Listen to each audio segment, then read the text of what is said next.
Hi అండి, నమస్తే. Welcome back to our channel voice of Lakshmi. ప్రముఖ సీనియర్ రచయిత్రి డి కామేశ్వరి గారు రచించిన మనసే శిక్ష అనే ఒక చక్కటి కథను వినేద్దామండి. కథ మొదలు పెడదామా? అన్నయ్య, అమ్మ దాటిపోయిందన్నయ్య. రాధిక గొంతులో దుఃఖం అట్నుంచి ఒక్క క్షణం మౌనం. ఎప్పుడు అన్నాడు వేణు. హఠాత్తుగా విన్న వార్తతో గుండె బరువెక్కింది. తెలీదన్నయ్య, రాత్రి నిద్రలో ఎప్పుడు ప్రాణం పోయిందో తెల్లారి లేచి చూస్తే తెలిసింది. అసలు నిన్నటి నుంచి అన్నం ముట్టలేదు, రాత్రి పాలైనా తాగలేదు. పోనీలే, సునాయాస మరణం. 82 సుఖంగా హాయిగా బ్రతికింది. మంచాన పడకుండా దాటిపోయింది. అమ్మ అదృష్టవంతురాలు అన్నాడు వేణు. అన్నయ్య, నువ్వు వెంటనే బయలుదేరిరా అన్నయ్య. చూడు రాధిక, నేను వెంటనే బయలుదేరి వచ్చిన ఎల్లుండికి కానీ రాలేను. పెద్దావిడని ఆ ఫ్రీజర్ బాక్స్లో పెట్టడం ఎందుకు? మాధవ్ అక్కడే ఉన్నాడుగా, కానిచ్చేయండి. నాన్న పోయినప్పుడు ఆ బాక్స్లో పెట్టడం ఆవిడకి నచ్చలేదు, నీకు తెలుసుగా. అమ్మ కూడా పదే పదే చెప్పిందన్నయ్య, నన్ను మాత్రం ఆ మంచు పెట్టెలో పెట్టద్దు. మీ నాన్నగారప్పుడు చూశాను, కట్టెపేడులా అయిపోయారు. వేణు 2 నెలల క్రితమే వచ్చి వెళ్ళాడు. వాడు వెంటనే రాలేడు. మాధవ్ చేత తలకొరివి పెట్టించు అని. నేను మాధవ్ దెబ్బలాడాం. ఏంటమ్మా ఆ మాటలు అని. మీకు తెలీదు, నాకు రోజులు దగ్గర పడ్డాయి, నా సంగతి నాకు తెలుస్తుంది అంటూ ఏదేదో మాట్లాడింది. 1 నెల రోజుల నుంచి అమ్మలో మార్పు వచ్చిందన్నయ్య. అన్నహితో పోయిందంటూ పెట్టిన అన్నం సగం సగం వదిలేసేదిట. కాంతమ్మగారు అన్నారు. మనిషి చాలా డీలా పడింది. మరి అమ్మ ఆరోగ్యం బాగలేదని నాకెవరూ చెప్పనేలేదే. నాకేం రోగం? నిక్షేపంలా ఉన్నా. వాడు మొన్నే వచ్చెళ్ళాడు. అనవసరంగా వాడినెందుకు గాబరా పెట్టడం అంది అమ్మ. మరి నువ్వు మాధవ్ ఎలా వచ్చారు? మీకెవరు చెప్పారు? గోపాలం మావయ్య వారం క్రితమే ఫోన్ చేశాడు. ఏమిటో మీ అమ్మ సంగతి బాగలేదే. మనిషి డీలా పడిపోయింది, తిండి తగ్గిపోయింది. డాక్టర్ దగ్గరికి వెళ్దామంటే రాదు అంటూ ఫోన్ చేస్తే వచ్చాం అంది రాధిక. మరి డాక్టర్కి చూపించలేదా అమ్మని? బలవంతంగా తీసుకువెళ్ళాం. రక్తపోటు సాధారణంగానే ఉంది, మధుమేహం లేదన్నారు. కానీ ఇంత తొందరగా దాటిపోతుందని మేమెవ్వరం అనుకోలేదు. సరే, మాధవ్ చేత కార్యక్రమం జరిపిస్తాం. నువ్వు వీలైనంత తొందరగా రా అన్నయ్య. ఇప్పుడే టికెట్కి ప్రయత్నిస్తాను. చూడు, చిన్నమావయ్య, పిన్ని, అత్తయ్య అందరికీ, ఆవిడ బంధువులందరికీ కబురు పెట్టండి. మాధవ్కి చెప్పి బ్యాంకు నుండి డబ్బు తీయించు. నేను వచ్చాక మిగతా ఏర్పాట్లు చేద్దాం. అన్నయ్య, వదినా పిల్లలు రారా? కష్టమమ్మా రావటం. పిల్లలకి కాలేజీ, స్కూలు. వదిన మొన్ననే వచ్చింది, చూస్తా. వస్తే మేమిద్దరం వస్తాం. జాగ్రత్త. గోపాలం మావయ్యతో మాట్లాడి అన్ని ఏర్పాట్లు చూడమను అంటూ ఫోన్ పెట్టేశాడు వేణు. పెద్దవాళ్ల చావు పెళ్లితో సమానమంటారు. ఆ పల్లెటూరి మండువాలోగిలి 12 రోజులు బంధువులతో నిండింది. 82 యశోదమ్మ పోయిందంటే ఊరికి పెద్ద దిక్కు పోయినట్లు అనిపించింది అందరికీ. ఆవిడ తమ్ముళ్ళిద్దరూ, చెల్లెలు, ఆడపడుచు, మరిది, వాళ్ళ పిల్లలు, పెద్దత్త, దొడ్డమ్మ అనుకుంటూ వరుసలు కలిపి పిలిచే పిల్లలు, మనవలు. తిలోదకాలు, దానాలు, ధర్మాలు. సంతర్పణకి ఊరంతా తరలివచ్చింది. 12 రోజుల కర్మ శాస్త్రోక్తంగా జరిపించారు కొడుకులిద్దరూ. బంధుజనం, వంటలు, వడ్డనలు పెళ్ళిళ్ళులాగే సందడిగా జరిగిపోయింది. అక్కయ్యకి 30 ఎక్కి వచ్చే వరకు పిల్లలు పుట్టలేదు. చేయని పూజలు, తిరగని పుణ్యక్షేత్రాలు లేవు. ద్వారక, మధుర అవి తిరిగి వచ్చాక వేణు కడుపున పడ్డాడు. వెంటనే 5 ఏళ్లలో 3 పుట్టారు. ఆ కృష్ణుడి దయవల్ల పిల్లలు పుట్టారని అందరికీ కృష్ణుడి పేరే పెట్టుకుంది అక్కయ్య. ఈరోజు పిల్లలు 3 అక్కయ్యని ఇంత గొప్పగా సాగనంపారు. రాజ్యం పిన్ని అంది సంతృప్తిగా. అక్కయ్య ఊర్లో ఉందంటే ఎంత అండగా ఉండేది నాకు. అక్కయ్య అంటూ సలహాకి సాయానికి వచ్చేవాణ్ణి. ఒకరోజు రాకపోతే, ఏరా గోపాలం రాలేదేం అంటూ ఫోన్ చేసేది. అక్కయ్య పోవటం నా చేయి విరిగినట్లయింది. ఒరేయ్ వేణు, 1 నెల రోజుల నుంచి ఆవిడలో ఏదో తేడా వచ్చిందిరా. మనిషి ఒక్కసారిగా నీరసపడింది, మాట తగ్గింది, దిగులుగా ఉండేది. అవును బాబు, నెల రోజుల నుండి అమ్మగారి తిండి తగ్గిపోయింది. ఏంటమ్మా అంటే అన్నహితూ పోయింది కాంతమ్మ గారు. రోజులు దగ్గర పడుతున్నాయి కాబోలు అన్నారు అంది వంట ఆవిడ కాంతమ్మ గారు. అమ్మ తెల్లారి లేచింది మొదలు మొక్కల మధ్య తిరిగేవారు. ఈ పూలు ఆ పూలు కోస్తూ పందిరి ఎక్కించిన దొండకాయలు 4 వంకాయలు ఇలా ఏవో కూరలు కోస్తూ ఎండు ఆకులు ఏరిపారేస్తూ తిరిగేవారు. అలాంటి వారు ఏటో ఓపిక లేనట్టు వరండాలో కుర్చీలో కూర్చునేవారు. సాయంత్రం పూలు కోసి మాలలు కట్టే మనిషి నువ్వే కట్టవే సీతాలు అనటం మొదలుపెట్టారు. ఏమైందో అమ్మకి. సీతాలు దిగులుగా అంది. అక్కయ్య, డాక్టర్ దగ్గరికి వెళ్దాం పదా అని బలవంత పెట్టాను ఒకరోజు. నాకేం రోగం రా, నిక్షేపంలా ఉన్నాను. నన్ను ఆసుపత్రుల చుట్టూ తిప్పకు అని మొండికేసింది. ముందే ఓసారి డాక్టర్కి చూపిస్తే బాగుండేదేమో. గోపాలం కళ్ళు తుడుచుకున్నాడు. మేం తీసుకెళ్ళాంగా, డాక్టర్ ఏం లేదన్నారుగా మావయ్య అంది రాధిక. ఇంత జరుగుతున్నా నాకెవ్వరూ ఏమీ చెప్పలేదు. చెప్తే కాస్త ముందే వచ్చేవాణ్ణి కదా నొచ్చుకున్నాడు వేణు. వాడు మొన్నే వచ్చి వెళ్ళాడు, వాణ్ణి అనవసరంగా గాబరా పెట్టద్దు అంది అక్కయ్య. అందుకే పోనీ ఓసారి రాధిక అన్నా వచ్చి చూసి వెళ్తుందని దానికి చెప్పాను గోపాలం అన్నాడు. నే వచ్చి అమ్మ విషయం మాధవతో అంటే వాడు వచ్చాడు అంది రాధిక. ఒంటరిగా ఇంత పెద్దింట్లో ఎందుకమ్మా, మా దగ్గరికి రా అని ఎన్నిసార్లు పిలిచాను. ఆ పట్టణంలో ఆ చిన్న ఇళ్లలో నేనుండలేనురా. నా ఇల్లు, నా మొక్కలు, నా ఊరు ఇవన్నీ వదిలి నే రాలేను. నాకేం భయం, ఊరంతా పిలిస్తే పలుకుతారు. కాంతమ్మ గారు వండి పెడుతున్నారు. సీతాలు రాజయ్య ఇంట్లో ఉంటారు. నా బతుకు ఈ ఇంట్లోనే తెల్లారిపోవాలి అనేది అమ్మ.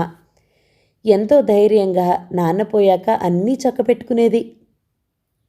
మాధవ అన్నాడు. ఏమిటో ఆవిడ వెళ్ళిపోయింది. తల్లిపోతే తరం పోతుందంటారు. మీ అమ్మ లేకపోతే ఇంకా ఈ పల్లెటూరికి మీరెందుకు వస్తారు? ఇల్లు, పొలం, డబ్బు అన్ని విషయాలు చూసుకోండి. మీ నాన్న విల్లు రాసే ఉంటారు, చూసుకోండి చిన్నమామయ్య రామారావు అన్నాడు. నాన్నగారు రాయలేదు, అమ్మ ఇష్టానికే వదిలేశారు. అమ్మ రాసి పెట్టింది, మాతో చెప్పింది. ఇల్లు నా పేరా, పొలం మాధవ్కి, డబ్బు నగలు రాధికకి అని చెప్పింది. మావయ్య, సంవత్సరికాల లోపల ఇల్లు పొలం బేరం చూసిపెట్టు, అప్పుడు అన్నీ సెటిల్ చేసుకుంటాం. గోపాలానికి భారం అప్పచెప్పారు అన్నదమ్ములు. రాధి, అన్ని పేమెంట్స్ అయిపోయాయిగా. వంటల వాళ్ళు, బ్రాహ్మలు, షామియానా వాళ్ళు, పనివాళ్ళు అన్నీ సెటిల్ చేసేసావా? ముగ్గురు కూర్చుని లెక్క జమా చూసుకుంటూ ఉండగా వేణు అన్నాడు. అన్నీ అయ్యాయన్నయ్య, ఇదిగో అన్నీ రాసి పెట్టాను. సీతాలు తన తోడికి ఎవరినో తెచ్చుకుంది, ఆమెకిచ్చారా? అలాగే కాంతమ్మ గారికి సాయానికి వచ్చిన ఆవిడకిచ్చావా? కాంతమ్మ గారు ఎవరిని తేలేదే ఆశ్చర్యంగా అంది రాధిక. అదేమిటే, ఈ 12 రోజులు ఇంట్లో అందరికీ కాఫీలు, టిఫిన్లు, వడ్డనలు అన్నీ చక్కపెడుతూ తిరిగేది ఒక ఆవిడ. వేణు ఆశ్చర్యంగా అన్నాడు. రాధిక తెల్లబోతూ వేణు వైపు చూసి, అన్నయ్య అదేమిటి, మన పూర్ణని గుర్తుపట్టలేదా నువ్వు? తను పూర్ణ కదా అన్నయ్య అంది. దిమ్మెరిపోయాడు వేణు నమ్మలేనట్టు. ఏమిటి, తను పూర్ణ? అదేమిటి అలా అయిపోయింది? అసలు నేను గుర్తుపట్టలేదు. ఎవరినో కాంతమ్మ గారు సాయానికి తెచ్చుకుందనుకున్నాను. అందుకే సరిగా కూడా చూడలేదు. అయ్యో, నేను పలకరించనే లేదు. మీరన్నా చెప్పలేదు. బొద్దుగా చలాకీగా ఇల్లంతా తనే అయి తిరిగే పూర్ణ ఇలా 45 ఏళ్లకే ముసలిదానిలా? దిగ్భ్రాంతి నుంచి తేరుకోలేక అన్నాడు కలవరంగా. ఏమిటన్నయ్య, నువ్వు 25 ఏళ్ల క్రితం నాటి పూర్ణ గురించి మాట్లాడుతున్నావు. అవును, 25 ఏళ్ళయింది తనని చూసి. అయినా ఇలా తన భర్త, పిల్లలు, అమ్మ పోయిందని చూడ్డానికి వచ్చిందా? విచలితుడై ఆరాటంగా అడిగాడు. అన్నయ్య, పాపం దాన్ని దెబ్బ మీద దెబ్బ కొడుతున్నాడు దేవుడు. ఓ మనిషి ఎంతకని తట్టుకోగలదు? దాని బతుకులో అన్ని కష్టాలే విచారంగా అంది రాధిక. ఏమిటి, ఏమైంది? అసలు నాకేం తెలీదే. నేను అమెరికా వెళ్ళిన కొత్తలో పూర్ణ పెళ్ళయిందని ఓసారి చెప్పింది ఈ అమ్మ. మరోసారి ఎప్పుడో తండ్రి పోతే పూర్ణ వచ్చిందని. దానికిద్దరు పిల్లలని అంది. అంతకంటే నాకేం తెలీదు. తర్వాత రాధిక చెప్పింది. విచలితుడై తెల్లబడిన మొహంతో విన్నాడు వేణు. పూర్ణ మొగుడు ఈ ఊరి హెడ్ మాస్టర్ బావమరిదిట. ఈ ఊరికి సెలవులకు వచ్చి పూర్ణని గుళ్ళో చూసి తనంతట తాను తన అక్కయ్య చేత పూర్ణ తండ్రికి కబురు పెట్టి పెళ్లి చేసుకుంటానన్నాడట. గవర్నమెంట్ ఉద్యోగం, అకౌంటెంట్ జనరల్ ఆఫీస్లో గుమస్తా. తల్లి తండ్రి లేరు. ఉన్నది ఒక అక్క. కట్నం వద్దని గుళ్ళో పెళ్లి సింపుల్గా చేయమన్నాడట. పూర్ణ తండ్రి రిటైర్ అయ్యాడు. భార్య లేదు. తల్లి లేని పిల్ల. మంచి సంబంధమని ఒప్పుకున్నాడట. పూర్ణ బిఏ అవ్వాలి, ఇప్పుడప్పుడే చేసుకోను అని గోల పెట్టింది. అమ్మ చేత పూర్ణకి చెప్పించి ఒప్పించి మళ్ళీ 2 నెలలకి కానీ ముహూర్తాలు లేవని 20 రోజుల్లో సింపుల్గా పెళ్లి చేశారట. అతను మంచివాడు, మంచి ఉద్యోగం. 2 పిల్లలు పుట్టి సుఖంగానే కాపురం చేసుకుంటూ ఉంటే 5 ఏళ్ల క్రితం అతను స్కూటర్ యాక్సిడెంట్లో తలకి దెబ్బ తగిలి ఏడార్థం కోమాలో ఉండిపోయాడుట. ప్రావిడెంట్ ఫండ్లోని డబ్బంతా అతని వైద్యానికే ఖర్చయింది. ఉండటానికి ఇల్లు లేదు. భర్త పోయాక వచ్చే పెన్షన్ 7-8 వేలే ఆధారం. కొడుకు బీకామ్, కూతురు ఇంటర్ చదువుతున్నారు. అప్పుడు దాని కష్టాలు పగవాళ్లకి వద్దనిపించింది. వంటలు చేసి, క్యారియర్లు సప్లై చేసి, ఇడ్లీలు చేసి ఇచ్చి, ఊరగాయలు, పొడులు, సాయంత్రాలు చిన్నపిల్లలకి ట్యూషన్ చెప్పి సంసారం లాక్కొచ్చిందిట. తండ్రి పోయాక మళ్ళీ ఈ ఊరు రాలేదట. కొడుకు బీకామ్ అయ్యాక బ్యాంకి పరీక్ష రాశాడు కానీ రాలేదు. ఆఖరికి ఏదో కాల్ సెంటర్లో ఉద్యోగం వచ్చి కాస్త ఊపిరి పీల్చుకునేసరికి కొడుకు ఓసారి కదులుతున్న బస్సులోంచి దిగుతూ బస్సు చక్రాల కింద బోర్లా పట్టంతో వెన్నుముక్క నుజ్జునుజ్జు అయ్యి శాశ్వతంగా జీవోత్సవమై మంచం మీదున్నాడు. జీవితంలో ఇక కింద భాగం పనిచేయదని, మంచంలోనే ఉండాలని డాక్టర్లు చెప్పేశారు. అప్పుడు దాని దుఃఖం ఊహించు. చేతికందిన కొడుకు జీవితాంతం మంచం మీద. ఇక పెళ్లి కావాల్సిన కూతురు 7-8 వేల రూపాయల పెన్షన్. అదే ఆధారం.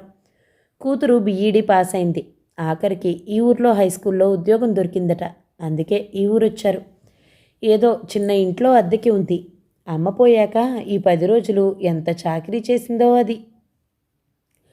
ఘోరం. ఇంత జరిగినా మనకెవరికీ తెలీదు. అమ్మైనా చెప్తే ఏదన్నా సాయం చేసేవారం కదా, బాధగా అన్నాడు వేణు. అమ్మ అదే గోల పెట్టింది. నెల క్రితం ఊరు వచ్చినప్పుడు అమ్మ దగ్గరికి వచ్చి ఎంత ఏడ్చిందోనట. అమ్మ వెంటనే 10,000 ఇచ్చింది. మీరంతా పూర్ణకి ఏదన్నా సాయం చేయండి అంది అమ్మ. దాని బతుకు ఇలా అయిపోయిందని బాధపడిందమ్మ.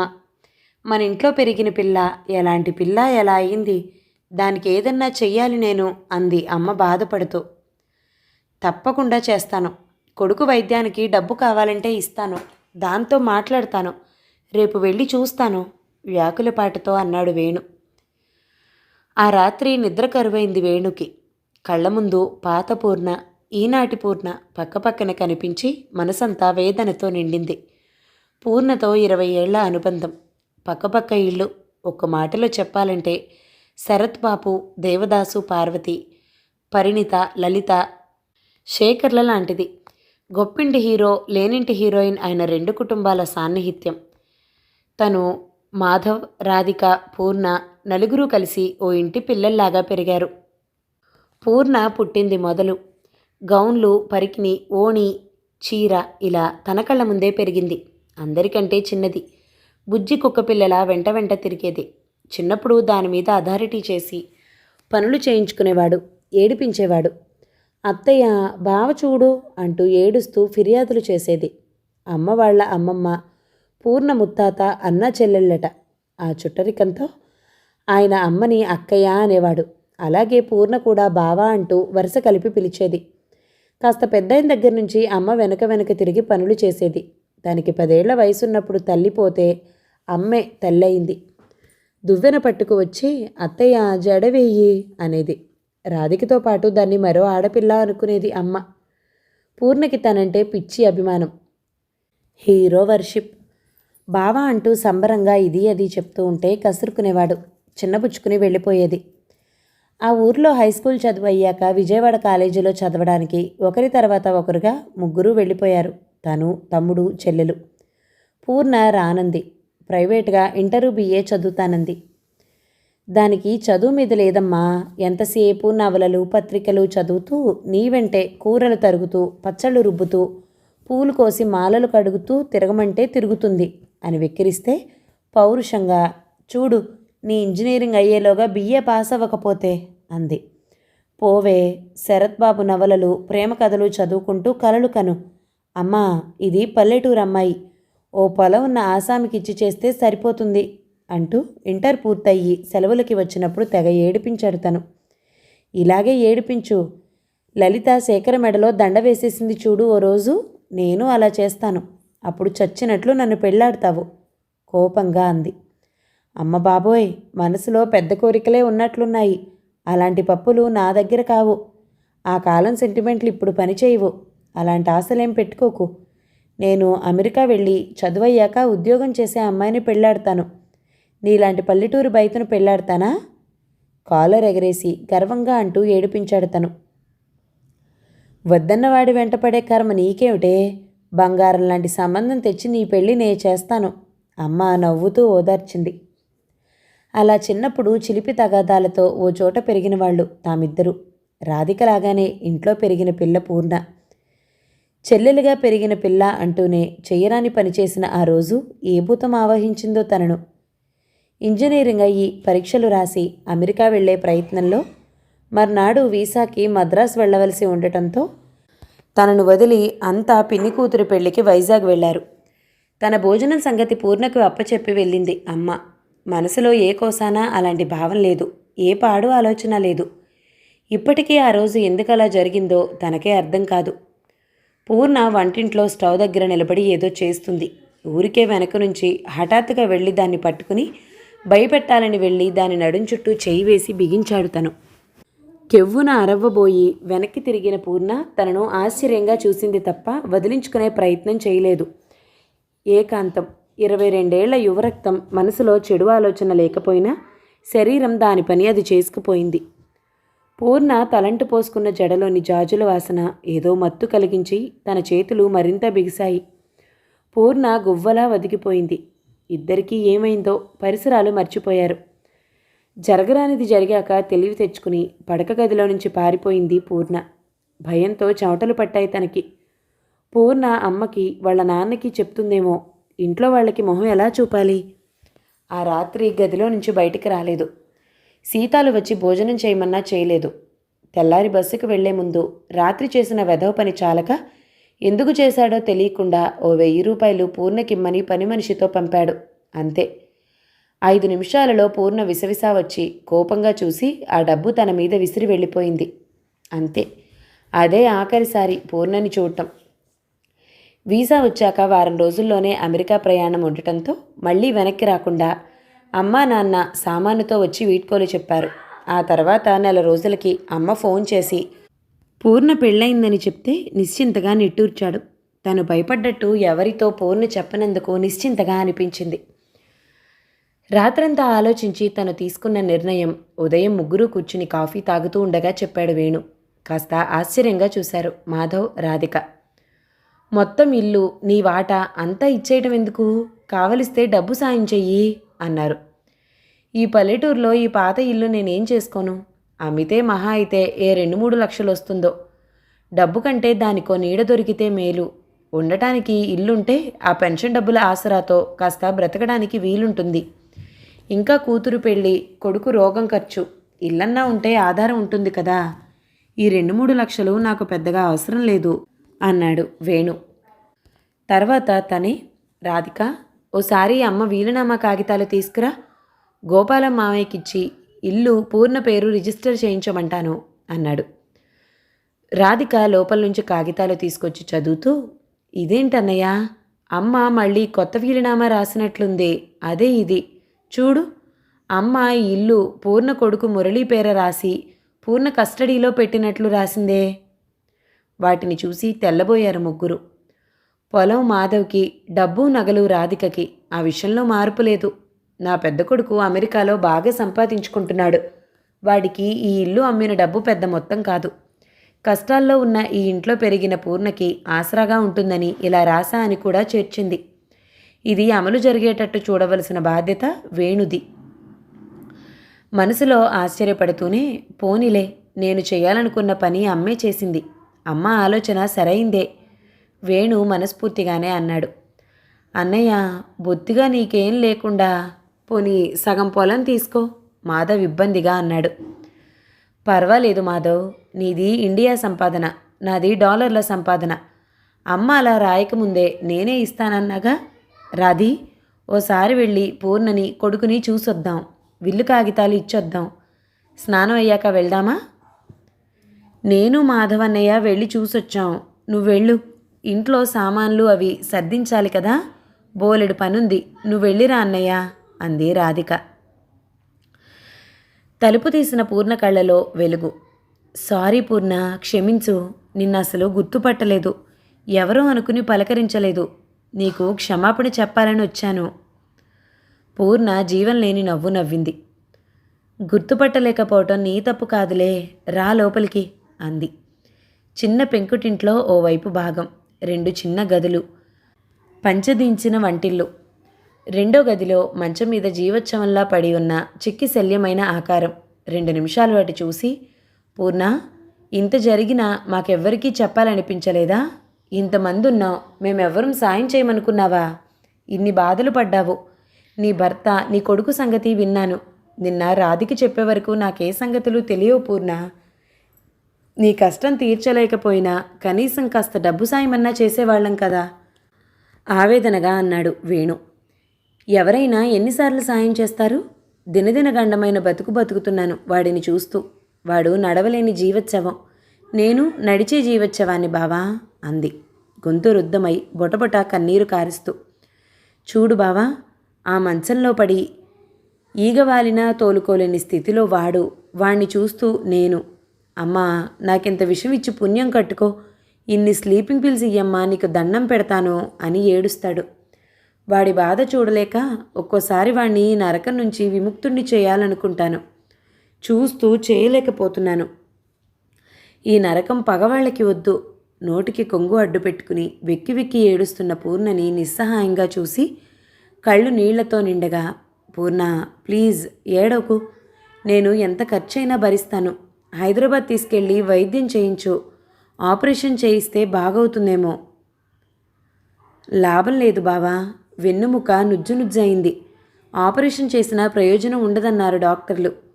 సర్లే, నా గోలు ఇప్పుడు ఉండేదే, పద ఆ గదిలో కూర్చో అంది.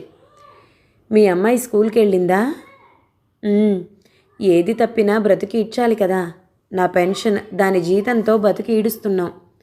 సారీ, వచ్చిన దగ్గర నుంచి నా కష్టాలే కదా చెప్తున్నాను అంది నిర్జీవమైన నవ్వు నవ్వి కళ్ళు తుడుచుకుంటూ.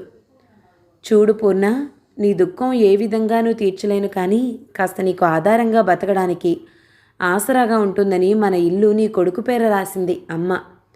గోపాలం మావయ్యకి చెప్పి రిజిస్ట్రేషన్ చేయిస్తాను.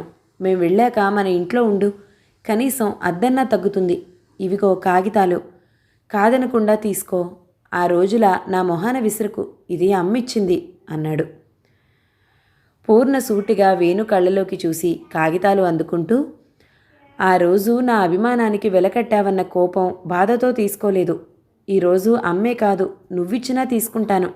వాడి హక్కుని కాదనటానికి నేనెవర్ని అంది. వేణు తెల్లబోతూ చూశాడు అర్థం కానట్టు. వాడి వారసత్వపు హక్కును వద్దనటానికి నేనెవర్ని బావా? వేణువైపు చూస్తూ మళ్ళీ అంది. దిమ్మెరపోయాడు వేణు. నిర్ఘాంతపోతూ మంచం వైపు చూశాడు. నిరుత్తరుడై పాలిపోయిన ముఖంతో చూస్తున్న వేణుని చూసి చిన్నగా తల ఊపింది పూర్ణ. బావా, 25 ఏళ్ళు ఈ రహస్యం నాలో దాచుకున్నాను, కానీ అత్తయ్య 6 నిమిషంలో పట్టేసింది. మురళిని చూడ్డానికి వచ్చి చూస్తూనే వేణు అంది నిర్ఘాంతపోయి. అపరాధిలా తలదించుకుని కన్నీరు పారుస్తున్న నన్ను చూసి నేనేం చెప్పకపోయినా గ్రహించి నిలేసింది. ఒట్టేసి నిజం చెప్పించింది. ఇంత పెద్ద విషయం దాచినందుకు నిందించింది. చెల్లెలు లాంటిదన్న నన్ను ఇంత పని చేసినందుకు నిన్ను ఆవిడ క్షమించలేక తనే ఆ తప్పు చేసినట్టు విలవిల్లాడిపోయింది. పెళ్లి చేసుకోనని నేనెందుకు ఏడ్చానో ఆవిడకి అర్థమైంది. బావా, మురళి అంతా నీ పోలికే. ఒక్కొక్క ఏడు పెరుగుతూ ఉంటే చిన్నప్పటి నుంచి నిన్ను చూసిన రూపే కనపడింది. పెద్దయ్యాక మరీ స్పష్టంగా. నాన్న పోయాక ఈ ఊరు రావటం మానేశాను, ఎవరన్నా గుర్తుపడతారని. తన తప్పు లేనట్టు సంజాయిషి ఇస్తున్న పూర్ణని నోట మాట రానట్టు చూస్తూ ఉండిపోయాడు వేణు. తలదించుకున్నాడు. 25 ఏళ్ల తర్వాత ఈరోజు నేను చెప్పే క్షమాపణకి అర్థం లేదు. అయినా చెప్తున్నాను. క్షమించగలిగితే క్షమించు చేతులు జోడించి అన్నాడు. పూర్తిగా నీ తప్పే కాదు బావా. నీ మీద ఇష్టం, ప్రేమ. అలా జరిగితే నీవు పెళ్లాడతావేమోనన్న మనసులో చిన్న ఆశ. అన్నీ కలిసి నిన్ను కాదనలేదు. ఆ క్షణంలో నీ కౌగిలి నుంచి తప్పించుకోవాలని అనిపించలేదు. బావా, ఒకటే అదృష్టం. నా పెళ్లి వెంటనే జరిగిపోవటంతో ఎవ్వరికీ అనుమానం రాలేదు. చూసావా, వాడికి గడ్డాలు, జుట్టు పెంచి వదిలేశాను. ఎందుకో తెలుసా? నీ పోలిక కనపడకుండా. అత్తయ్య గుర్తుపట్టినట్టు ఎవరూ గుర్తించకూడదని. నా పాపమే వాడికి కొట్టిందేమో. దుఃఖం ముంచుకు వచ్చింది పూర్ణకి. వేణు తల ఇంకా వాలింది. కడుపులో దేవిన భావన. బావా, అత్తయ్య నన్ను పెళ్లికి బలవంత పెడుతున్నప్పుడు నిజం చెప్పాలనిపించింది. కానీ అత్తయ్య అన్న మాటలు విన్నాక అభిప్రాయం మార్చుకున్నాను. పూర్ణ, వేణు మీద ఆశ పెట్టుకుని పెళ్లి వద్దంటున్నావేమో. వాడేం నిన్ను చేసుకోడు. నేను 2-3 సార్లు అన్నా. దాంతో నా పెళ్ళేమిటి? రాధిక ఎంతో, పూర్ణ అంతే. అంతేకాక నాకు ఉద్యోగం చేసే అమ్మాయి కావాలి అన్నాడు.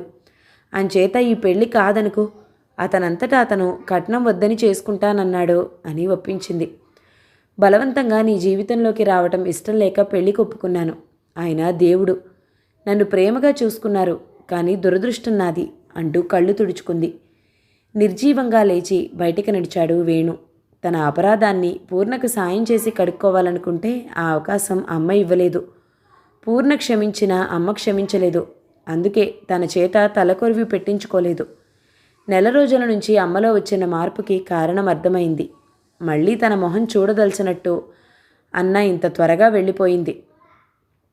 తోవ పొడుగునా కన్నీళ్లు వస్తూనే ఉన్నాయి. 25 ఏళ్ల క్రితం జరిగిన తప్పుకి ఆనాడు తప్పించుకున్నా ఈనాడు ఆ తప్పు మంచం మీద జీవోత్సవంలా పడున్న ఆకారం అనుక్షణం కనిపిస్తూ మనశ్శాంతిని హరిస్తోందని వేణుకి అర్థమైంది. కథ సమాప్తం. ఈ కథ కనుక మీకు నచ్చినట్లయితే లైక్ చేయండి, షేర్ చేయండి, మంచి కామెంట్ చేయండి. మన ఛానల్ని తప్పకుండా సబ్స్క్రైబ్ చేయండి. Thank you so much for watching. నమస్తే.